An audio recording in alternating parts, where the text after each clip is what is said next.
So let's start by looking at the basic requirements for unlawful act manslaughter. What does the prosecution need to prove in order for someone to be found guilty of this offence?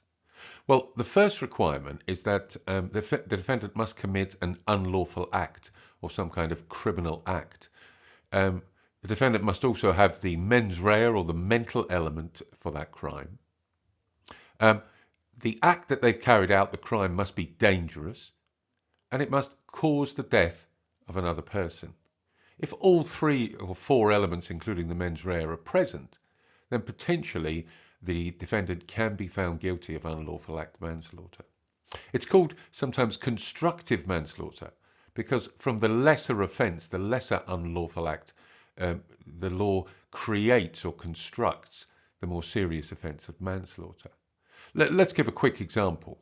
Let's say I've fallen out with my neighbour and in order to take some revenge on him for something he's done to me, I decided to puncture one of his tyres on his new car. My neighbour doesn't notice. He gets up in the morning and drives to work.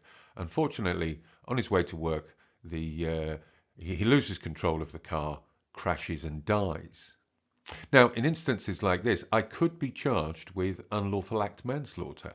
My unlawful act is criminal damage, of course, criminal damage to his car. I have the mens rea. I intended to cause that criminal damage.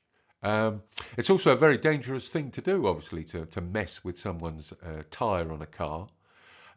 It's caused the death of my neighbour, and so potentially I could be charged and probably found guilty of unlawful act manslaughter.